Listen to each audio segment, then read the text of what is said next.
Hi guys, welcome back to my channel. My name is Eno. So in today's video, I'll be going through some of the useful file commands that one can use when working with the files in Linux. So right now I have a terminal open in a Ubuntu machine, and I'm just gonna go over some of the commands that one can use when working with files. So the first command is ls, which I have typed here. What ls does, it's just gonna show you a list of files and directories that you have in your current directory. So another version of ls is you can add an option that's gonna format it, and also you can list any hidden files by using a -al. You can see here the dot is for any hidden files, and then it just gives you a format, and then it highlights the different colors for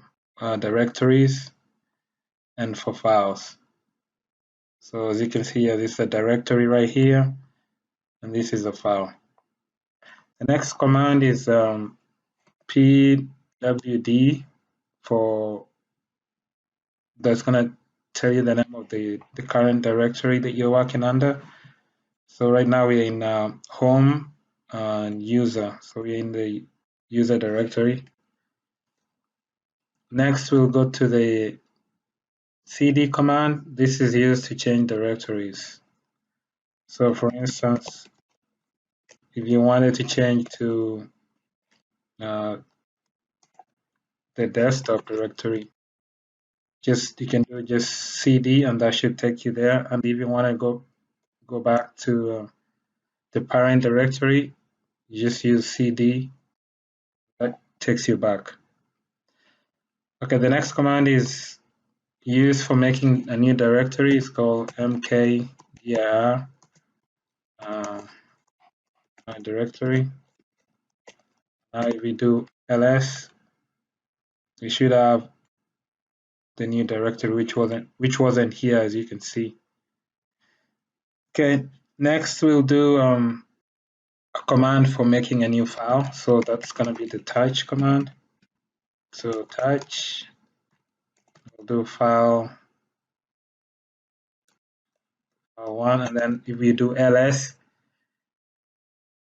see file one was created right here.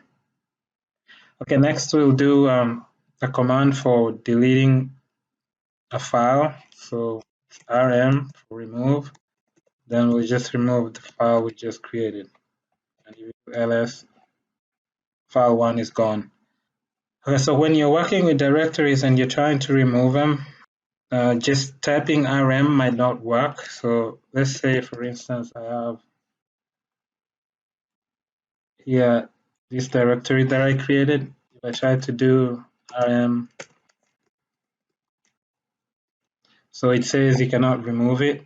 So in this case, what you need to do is you need to add a switch or an option. So we'll say rm, and then you can use -r for recursive. Then we'll type it, and this time it removes it.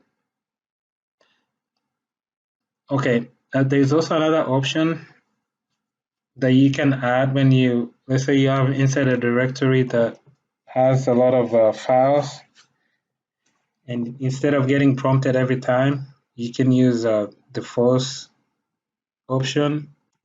So that will be -r-f, then the name of the directory or the name of the file. So yeah, it's just not going to prompt you for every file within that directory. Okay, the next command here is for copying. So let's say you have a file one, you want to copy to file two, you use cp. So let's just create a file. So let's say touch file one, and we can copy cp file one to file two. So the next command here is going to be the move command. So the move command, which is mv command, we use this to rename a file.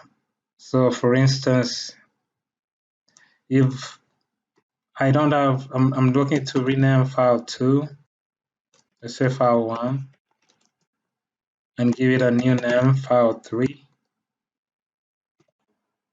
So when you have a file that you're looking to see what contents are inside that file, there's a command called cat that you can use.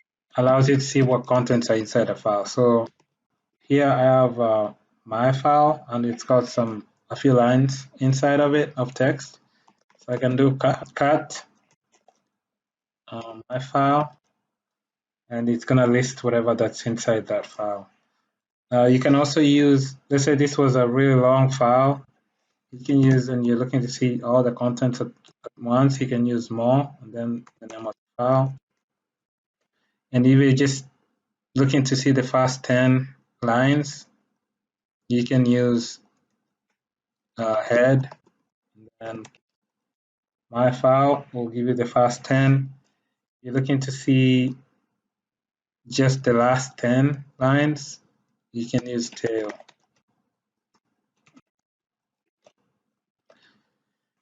Another command for looking at the contents of a file is the less command. This is if you have, like I said, if you have a really long file and you're just looking to see one page or one screen at a time, you can just use the less command. So those are the few commands I wanted to cover here.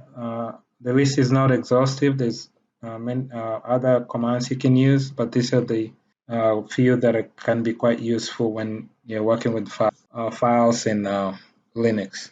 So I hope this information has been useful. I'll see you all in my next video. Thanks. Bye.